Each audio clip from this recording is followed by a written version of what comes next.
Alright, I decided to make a video. A lot of you guys were asking how it was made, how it was mounted, where the brackets come from, things like that. So I figured this would be easier. Anyway, so this is a Mark 7 2017 GTI. Let's talk about the mounting positions. So everything is done to the crash bar. This comes off with there's 4 bolts right here, 1, 2, 3, and then 4 on the other side. The top ones are going to be hard to get to, so you'll need to undo some bolts on the headlights so you can lift up the headlights and get access to the 2 top bolts. Depending on how thin your extensions are in your sockets, you might be able to do it without doing it, but I just did it anyway. It was very easy. And I can show you in a little bit once I have access to the hood of the car to show you where those bolts are. Anyway, so this, I don't have my horns here, but they'd be right here, right? So I removed my horns. You can technically just bend them out of the way and they'll just work fine, or you can, relocate them somewhere, but it's just easy to just bend them out. These are Racebred components, S2000 specific quick release brackets that I got. So they make a couple of them. The S2000 one is the one that works because it's angled, right? So you can actually bolt down. As you can see, you can bolt down from the bottom of the little crash bar. And then on the opposite side of these 2 bolts is another aluminum piece that has welded nuts on them. So when you remove this crash bar, it's hollow inside, so you slide the bracket in and then put the bolts through, and then it'll just thread through. I don't know if I can see it through here. Yeah, I cannot. But yeah, these are Racebred components, quick release brackets. Another company called Professional Awesome Racing make a similar one, but they're not angled like this. So they're not bottom mounted, they're side mounted. But as you can see, I guess you could technically mount them here, but it's not as flat as the bottom side. All right, and these are quick release brackets technically. So they have a pin right here. You just remove it. The pin has a ball inside that prevents you or the pin from just coming out. And then to take it out, you literally just lift it a little bit and slide it forward, and it just comes out and it just drops off. See, and to put it back in, you just slide it back in, and then you just put these through. I apologize for the background noise, there's a truck coming by. These are Professional Awesome, the small, quote unquote small splitter diffusers. They're not on right now, but you can bolt these down, you can rivet them on. So the way I have it is that I push these brackets as far as I could, and then I just had enough space for these splitter diffusers on. So technically we would have to cut a rectangular portion, and then these would come from underneath, and then they would be riveted from the bottom up, or I guess bolted down. The idea is that these would add quite a bit of downforce. So you don't need a 5-inch blade or 3-inch blade. Maybe you can get away with, like a 4-inch blade. Maybe you can get away with a smaller blade, so you can actually drive the car on the streets and not hit your splitter on bumps and things like that. And I'll provide links to these so it's easier for you guys, and the brackets. What else? I needed to support the middle portion some more. So I had these leftover splitter rods from Fully Torque Racing on Amazon. I'll link them as well. I just drilled through this. Again, the crash bar. It's better off to start with a smaller bit and then move on to the larger bit, since it'll be much easier that way. And so they're just bolted down. There's an elevator bolt and there's a bolt underneath, and these are pretty stiff. And I kind of measure it out and divide it by 3 to figure out the mounting point. So I think from this mounting point right here until here is about, I think it was like 42 inches, whatever it is. And I just divided by 3, I think that's 14. So from here to here is 14 inches. Here to here is 14, here to here is another 14. Show you the mounting positions for the brackets. So again, here they are. Again, S2000 ones. I guess I could go a little bit lower than this. I didn't want to since I street drive the car. I just did it just enough to allow the OEM GTI bumper to be put on. I did have to trim the bumper quite a bit, not the bumper itself, but the splash guard, I guess, attached to the front bumper, because these were the diffusers were in the way. What else? So the way I mounted the 2 bolts for the brackets is I push it all the way back as much as possible, and I used the bracket itself as a guide, and then drilled from the bottom up. You'd want to put this as far as back as possible because you don't have very much clearance as far as where the bumper goes, right? So the bumper curves, so you don't want to have to trim the bumper itself. So you want to put this as far back as possible for the GTI bumper to work. So this is what I had to trim out. You're going to want to measure multiple times. Measure, put on the bumper, take it out, remeasure before you cut. But I mean, this piece is pretty inexpensive, I guess. I mean, I have a spare, so I just kind of cut as much as I could. I left this piece out so that the wheel liner or the fender liner has something to bolt onto when I'm done with it, but I kept everything else. Now I'll probably have to trim this for these two splitter rods to work, but that'll just be like a 1-inch cut here to allow it so it can slide in. And also technically now I guess it's no longer a quick release since those splitter rods these 2 splitter rods are bolted on, but it's just one nut underneath. I don't know if you can see it, but it's just one nut underneath that I have to undo to get the whole splitter off. Again, so I think this is where the farthest point of the bracket goes, so I had to trim it all the way out. I guess you could technically remove this, but I kept it to maintain the rigidity of the entire bumper itself, to try to keep the shape. Yeah, one more note. I apologize for the truck.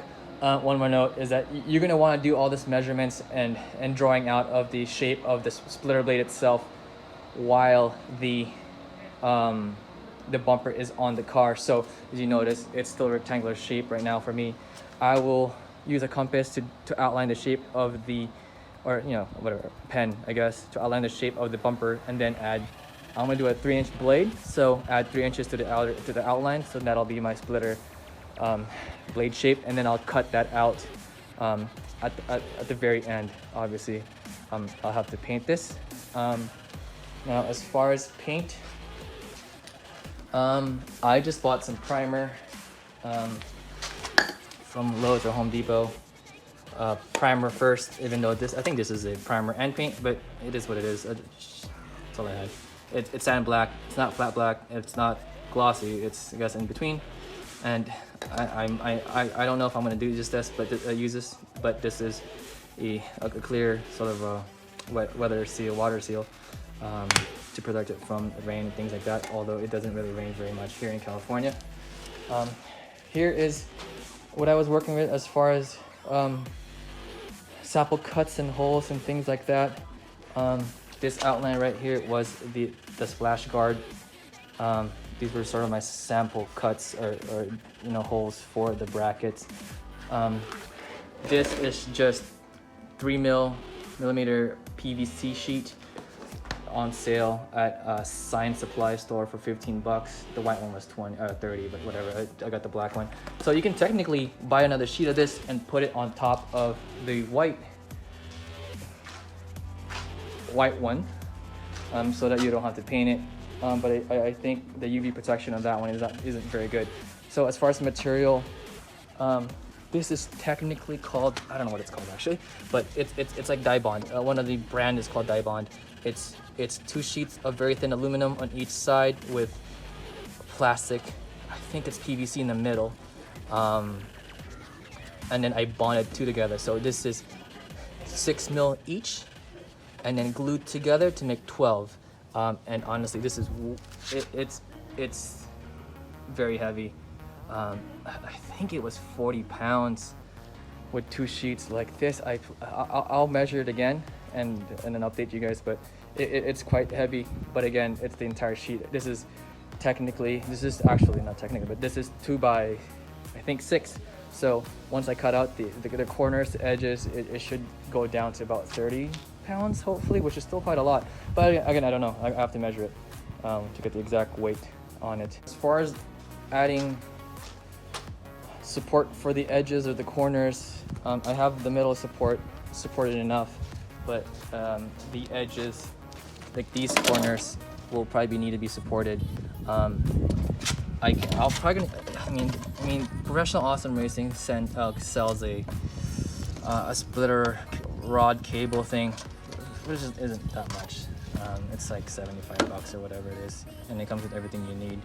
But the idea is that you find a place here that you can bolt onto like this, and then you'll have another eye bolt or an elevator bolt on the splitter side that you can crimp this onto, and then to make it tighter, then you just use a turnbuckle to turn it to make it tighter. Initially, I was trying to make it as tight as possible by crimping it, which doesn't work. So you'll have to just crimp it, make it loose, and then use a turnbuckle to actually tighten it down to add your support. Cables are good because if you hit something, the splitter can, it has a give, so then the splitter can just bounce up and then back down. Rods like this are pretty much stiff, so I guess at this point, if something happens to the splitter, either the rods will break or this crash bar would kind of break, I guess. But better than the bumper itself, right? Which is what happened to me the first time around. Now, like I said earlier, as far as the shape of the bumper, cutting the shape of the splitter blade, I'm gonna make a copy of the shape of the OEM bumper, trying to do a global time attack enthusiast class, which allows you up to a 3-inch blade. So the idea is that this is a compass. You can make your own, I don't know, using, get a piece of plywood and cut 2 holes in it. Is the idea, you can measure, this is 3 inches about, and then the idea is that you just run this through, and these edges are